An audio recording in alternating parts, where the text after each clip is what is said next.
everyone. Today I wanted to talk to you about how I organize all of the science reading passages that I have, which if you have seen my store or seen my website is a lot. So I like to put things in binders. I know teachers love binders because they are easy to store and easy to search through when you're planning. I also keep stuff on Google Drive, which is also helpful, but sometimes you forget what you have when it's all in Google Drive. And I just like the feeling of having things in print that I can look through. So this binder, you can see I got this organizer from Amazon, and it shows, oh, the light is hard, but you can see it has colors and there's tabs. The tabs are hard to see because of the lamination sheets that I have, or the plastic sheets. I don't love that. I wish that there was one that the tabs stuck out farther. I haven't found it yet. If you know about it, let me know. But it has all of the topics listed here, and then you just go to the right color and all your stuff is there.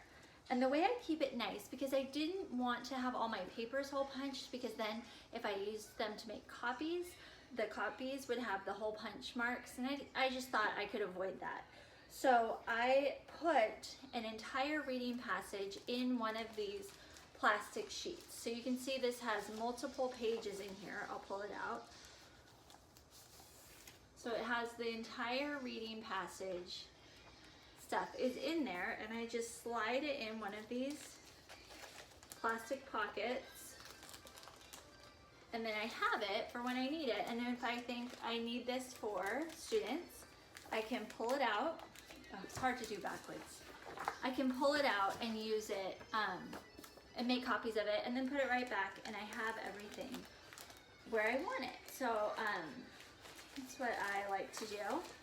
There we go. All right, I'll push it back in there. So now it's back in. Some of my reading passages are, have so many things that they don't fit in one pack. I'll give you an example of that here. So this is a reading passage set on metamorphic rocks. And so I have the reading passage here, and then I have the vocabulary cards in the next sheet. And you can see I have already cut up some of the vocabulary cards. So I just stick them right in, which I also love, so that you can use the vocabulary cards with your students. When you're done using them, just stick them right in with the reading passage, and you have them ready for next time. I would probably laminate these if I was going to use them in a classroom so that they stay nice, because I have a way to keep them. But I haven't done that step yet with these. So you can see that my topics here, this is an earth science binder, so I would put earth science right here and earth science on the cover. I just haven't done that yet. And then the topics I have so far are earth history, layers of the earth, rocks and minerals, plate tectonics, layers of the atmosphere, weather, and earth cycles. And then as I make the reading passages, I fill them in. So I do have some reading passages that I have just recently finished with. Sorry. And so they have this stack right here, and I was going to show you how I organize it by organizing some of these. So this first one I have is about igneous rocks. So I already had sedimentary rocks and metamorphic rocks done. This was my last one, and we'll see if it fits in one sheet or if I need to break it up into two sheets. So I'm going to go to the back where I keep my empty sheets, and I'll pull one out. Let's see if I can put this all in one spot.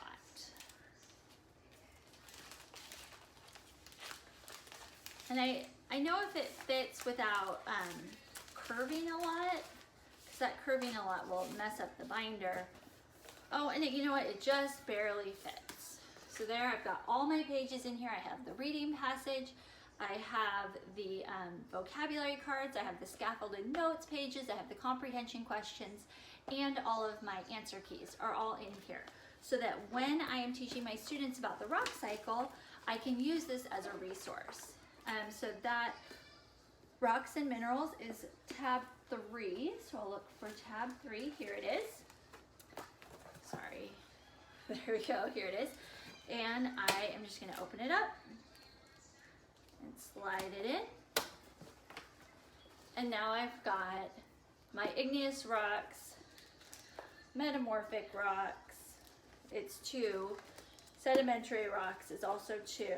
And then I also have one on the rock cycle. So it's all organized. Let me pull out another one, a smaller one. Let's see. Okay, here I have one, a reading passage on seafloor spreading. Now I'm going to look at my options and see if I have a category that I think fits this or if I need to make up a new category. So looking at my categories here, I think that seafloor spreading fits under plate tectonics, and that is number 4. So I'm gonna go to number 4. Oh, no, first I have to get a plastic page.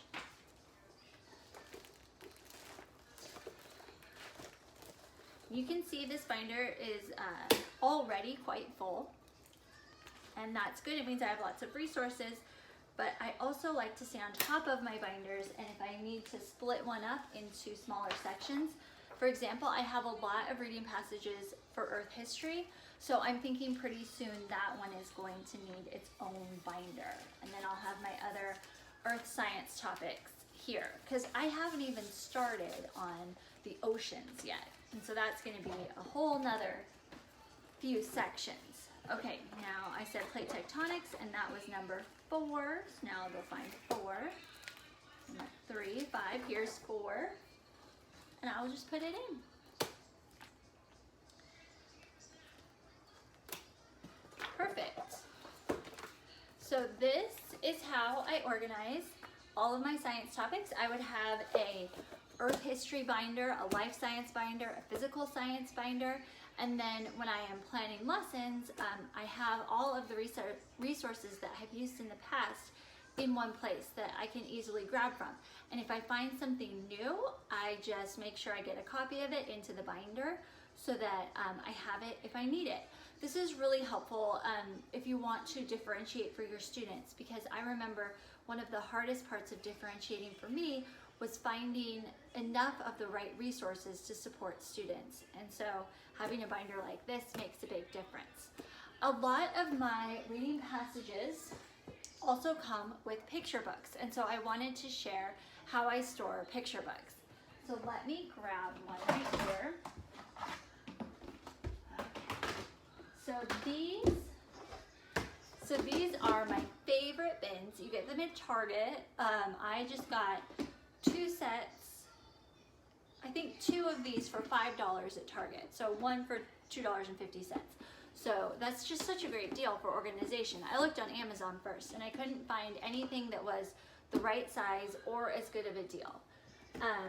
So I love these. I would put, like just laminate something I print out and then hot glue it to here. I like hot glue because it's easy to rip off when you don't need it, but it is stable all the rest of the time. I used to use Velcro and I felt like the Velcro got a little bit gross.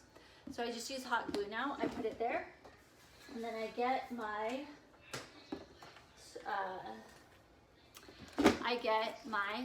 picture books. So they look like this. I just print it out and then I laminate it, and I laminate it with 2 sides because some of these books have a lot of pages and this just saves me some laminating sheets and some time. And then kids can look through it. What I like about the picture books is that it makes the information accessible to students who aren't super confident readers, but it also helps all students because seeing pictures of things is always helpful in understanding it. I think videos are also helpful, and that's why I provide links to videos in my products. So here's the picture book. So this is how crystals form. I am going to start off with just 1 box for all earth science topics, and I don't differentiate as much with the picture books just because they're easy to look through. It's going to take a lot more space to have a lot more boxes, so it's not that big of a deal to look through the picture books and pick the ones I want. I also like to have picture books, either these kind or from the library, around my classroom all the time so that students can explore them in any time they want. And maybe it's not exactly related to what we are learning in school that day, but you never know when they're gonna get inspired by something. So I just put the picture book in here. That's one earth science picture book, and then I'll look back here. I also have early reader picture books. These are for my daughter who is learning how to read. So I would just have another box.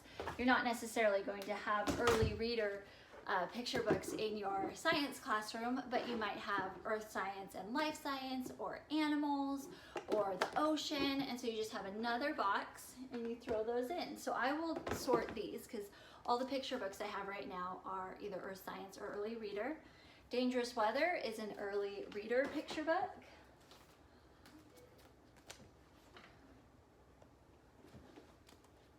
Fossils is definitely earth science. Oh, that's all I had right here. They're all scattered around because the kids have been reading them. Here I have a picture book that hasn't been laminated yet. I wanted to show you this. I just print it out, I clip it together, and you can look here. I wouldn't give this to a kid, but it's just waiting to be laminated.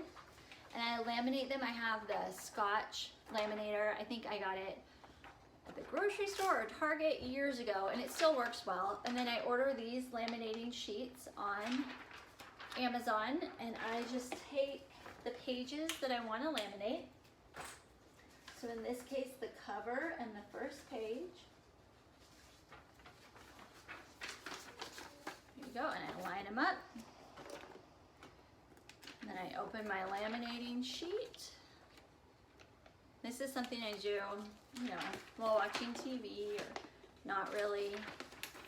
Like, you don't really have to think about it very much while you do it once you get the hang of it. I have to take this box on my lap. Okay, so I'm putting the pages in the book, and I don't like to put it right into the corner because it means it's not going to line up exactly all the way around, but I just estimate. So now I have